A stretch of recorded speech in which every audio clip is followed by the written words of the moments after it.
Hello বন্ধুরা, সবাই কেমন আছেন? আমি খুব ভালো আছি, আশা করি আপনারাও খুব ভালো আছেন। একটা দেখেই বুঝতে পারছেন, একটা গজা মিষ্টি গজার রেসিপি নিয়ে আমি হাজির হয়েছি। এটা সবারই ডিমান্ডে কিন্তু আমি করেছি, সবাই চেয়েছিল আমি মিষ্টির কোনো রেসিপি করি। তো প্রথমবারেই আমার এই গজাটা এতটাই দুর্দান্ত হয়েছিল খেতে যে সবাই মানে কেউ বুঝতেই পারছিল না যে এটা কেনা না নিজের হাতে বানানো। সবাই ভাবছিল বাজার থেকেই হয়তো কেনা, কিন্তু বাজার থেকে কেনা গজার থেকেও একদম আরও সুন্দর হয়েছিল খেতে, এতটাই টেস্টি হয়েছিল। তো কেমন করে বানাতে হবে খুব সহজ পদ্ধতিতে আপনাদের আজকে আমি এটাকে শেখাবো। তো প্রথমেই আমি 2 কাপ বা আপনাদের কোনো পরিমাণ মতো বাটি বা কাপের পরিমাণ মতো ময়দা নিয়ে নেবেন। তার মধ্যে দিয়ে দেবো সামান্য পরিমাণ মতো লবণ আর ময়াম দেবো, যে মুঠো করলে যদি দলা হয়ে যায় সেরকম কিন্তু আমরা ময়াম দেবো, সুন্দর ময়াম দেবো ভালো, যেমন আমরা খাস্তা কিছু বানানোর জন্য ময়াম দিই।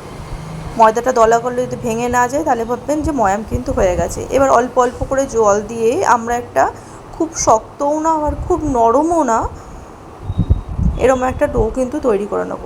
এবার এই প্রসেসিংয়ের সময় একটা খুবই গুরুত্বপূর্ণ বিষয় হলো, সেটা আপনাকে ময়দাটা মাখার পর কিন্তু আধ ঘন্টা মতো রেস্টে রাখতে হবে। এই রেস্টে রাখলে কিন্তু জিনিসটা একদম পারফেক্ট হবে। এই রেস্টে রাখার ওপর কিন্তু গজাটার খাস্তা বা অন্য কিছু সব নির্ভর করছে। যদি না রাখেন জিনিসটা কিন্তু সঙ্গে সঙ্গে ইনস্ট্যান্ট করলে ভালো হবে না। এই রেস্টে রাখার পর আমি একটু ময়দা দিয়ে দেখেন বেলে নিচ্ছি। খুব পাতলা করব না, আবার খুব মোটাও করব না, যেমন যেমন লম্বা লম্বা গজা হয়। এবার আপনাদের রুটি গোলই করতে হবে সেটা কোনো ব্যাপার না, সে আপনারা একা বেঁকা হলেও আপনাদের সমস্যা নেই। এবার কতটা থিকনেস হবে আমি দেখিয়ে দিচ্ছি রুটিটা বেলার। দেখেন এরকম থিকনেস হবে, পাতলাও না মোটাও না। এবার কি করব, আমরা চাকু দিয়ে সরু সরু করে কিন্তু কেটে নেবো এরকম। এই স্টেপগুলো কিন্তু আমি তাড়াহুড়ো করে দিইনি, কারণ এই স্টেপগুলো কিন্তু আপনাদের ফলো করতে হবে, নাহলে কিন্তু জিনিসটা ভালো হবে না। তাই খুব আস্তে আস্তে আমি এগুলোকে স্পিডটা মেনটেন করে রেখেছি এই জায়গায়। সুন্দর করে কেটে নেব এরকম করে লম্বা লম্বা করে। তারপরে আপনারা লম্বা যেরকম লম্বা বা ছোট গজা চান সেরকম আপনারা করে দেবেন, সেটা আপনাদের ওপর নির্ভরশীল, সেটা কোনো সমস্যা নেই।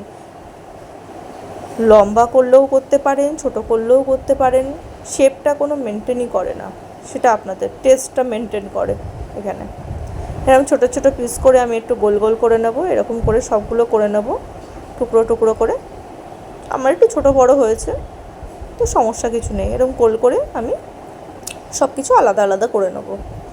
এর মাঝখানে আমি তেল বসিয়ে দিয়েছি। এবার তেলের কথা বলে রাখি, তেলটা কিন্তু পুরো ঠান্ডা থাকবে, সেই ঠান্ডা তেলে কিন্তু আমাদের দিতে হবে, আর লো আছে পুরো রান্নাটা হবে, এটা কিন্তু আপনাদের খেয়াল রাখতে হবে অবশ্যই।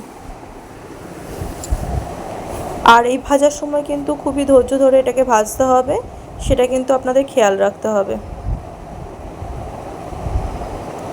খুবই আস্তে আস্তে একটু ধৈর্য ধরে সুন্দর করে এটাকে ভেজে নিতে হবে। দেখবেন আস্তে আস্তে রং ঝরবে, অধৈর্য হলে পড়লেও চলবে না। আর এটা জোরে আঁচ দিয়ে করলে কিন্তু বাইরেটা কালার চলে আসবে, ভেতরটা কিন্তু কাঁচা থাকবে, জিনিসটা কিন্তু খেতে একটুও ভালো লাগবে না। তো একটু ধৈর্য ধরে আস্তে আস্তে আস্তে লো হিটে পুরো এটাই ভাজা হবে, কিন্তু লো হিটে, হাই ফ্লেম করাই যাবে না, লো হিটে সুন্দর করে লাল লাল করে জিনিসটাকে ভেজে নিতে হবে। ভেজে নিয়ে আমরা তুলে নেব। তুলে নেওয়ার পর কিন্তু জিনিসটাকে ঠান্ডা করবো ভালো করে। তারপরে 1/2 কাপ নিয়েছি চিনি, 1/2 কাপ নেব জল। এটা কিন্তু এই জিনিসটা খুবই গুরুত্বপূর্ণ, এটা কিন্তু ভালো করে দেখবেন। এবার চিনিটা জলের মধ্যে গুলে গেলে আমরা কিন্তু কন্টিনিউয়াস খুন্তি দিয়ে নাড়তে থাকবো জিনিসটাকে, চিনির শিরাটাকে। এবার চিনির শিরাটাকে নাড়তে থাকবো সুন্দর করে, ভালো করে চিনিটা জলের সাথে মিশে গেলে সুন্দর করে নাড়তে থাকবো। নেড়ে নেড়ে একটা সাদা ফেনা মতো তৈরি করব। এটা একটু টাইম লাগবে, এটা করতে মিনিমাম টাইম লাগবে 10 মিনিট মতো, এটাকে টাইম লাগবে। এটা ধৈর্য ধরে একটুখানি করতে হবে, ভালো করে কন্টিনিউয়াস নাড়তে হবে, নাড়া বন্ধ করলে কিন্তু চলবে না, তাহলে কিন্তু জিনিসটা ওরকমও হবে না, গায়ে সাদা সাদা ওরকম হবে না। এটা কিন্তু একদম ভাইটাল জিনিস, এটা খুবই ভালো করে করতে হবে। দেখেন নাড়তে থাকছি, আস্তে আস্তে দেখবেন পুরো সাদা ফেনা মতো হয়ে গেছে।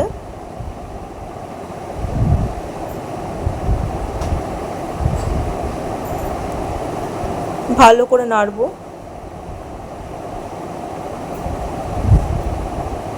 আর চিনির কড়াইয়ের গায়ে লেগে থাকলে সেগুলো খুন্তি দিয়ে আবার টেনে নেব সুন্দর করে।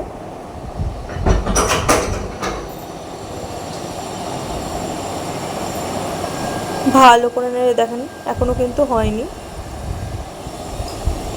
নাড়তে নাড়তে নাড়তে সাদা সাদা মনে হচ্ছে, আস্তে আস্তে হচ্ছে জিনিসটা। আর যখন করব জিনিসটা সব প্রথম থেকে শেষ অবধি কিন্তু হাই ফ্লেমে থাকবে গ্যাসের আঁচ। এখানে আস্তে আস্তে কিন্তু হচ্ছে, সাদা সাদা ফেনা ফেনা হচ্ছে।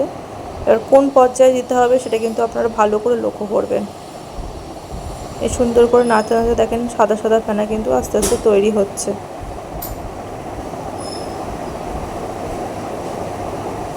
এই পর্যায়ে আমরা ভালো করে দেখবেন একদম যখন সাদা হয়ে গেছে তখন ভাজা গজাগুলোকে কিন্তু আমরা দিয়ে দেব। আর অবশ্যই কিন্তু এই জিনিসটা খেয়াল রাখবেন, ভাজা গজাগুলো কিন্তু ভালো করে ঠান্ডা করে নিতে হবে। ওই গরম গজা কিন্তু দেওয়া যাবে না, তাহলে কিন্তু জিনিসটা ভালো হবে না। এবার দেখেন পুরো সাদা হয়ে গেছে পুরো ফেনাটা। এই পর্যায়ে এসে আর ভালো করে সাইড থেকে টেনে নেবো। দেখতে পাচ্ছেন সাদা সাদা হয়ে যাচ্ছে, মানে কিন্তু চিনিটা কিন্তু জমাট বাঁধতে শুরু করছে। এই পর্যায়ে এরকম যখন সাদা সাদা একদম ফেনা হয়ে যাবে তখন কিন্তু আমরা গজাগুলোকে দেওয়ার সাথে সাথেই দেখেন কেমন গায়ে আস্তরণ পড়ে যাচ্ছে। দেখেছেন কত সুন্দর আস্তরণ পড়ে যাচ্ছে গায়ে। একদম আপনারা কিন্তু বুঝতেই পারবেন না না বললে কোনটা কেনা গজা আর কোনটা বাড়ির গজা। দেখেন কত সুন্দর হয়ে গেল। এটা কিন্তু আপনারা 1 মাস থেকে 2 মাস স্টোর করে রাখতে পারবেন, বাড়িতে কোনো অতিথি আসলে সহজে এটা সার্ভ করতে পারবেন। তো আমি ছোটো ছোটো স্ন্যাক্সের ভিডিও এই জন্যই আনছি, কারণ সামনে পুজো, সবসময় কিন্তু মানে খাবার কিন্তু বাড়িতে মজুদ থাকে না। এই সমস্ত স্ন্যাক্স যদি বাড়িতে করে রাখেন তাহলে কিন্তু কেউ হঠাৎ করে যদি চলে আসে তবে তাকে কিন্তু অবশ্যই এগুলো সার্ভ করতে পারবেন। তো বাইরে যাওয়ার কোনো প্রয়োজন নেই, দোকান থেকে কেনার কোনো প্রয়োজন নেই। তা আমার রেসিপিগুলো যদি ভালো লাগে অবশ্যই লাইক শেয়ার কমেন্ট করবেন আর আমাকে অনেক ভালোবাসা দেবেন। আর কী কী রান্না আপনাদের পছন্দ সেই অনুযায়ী আমাকে জানাবেন, আমি অবশ্যই ট্রাই করব আপনাদের কাছে সহজভাবে আনার। তাহলে আজকের মতো আসি, টাটা।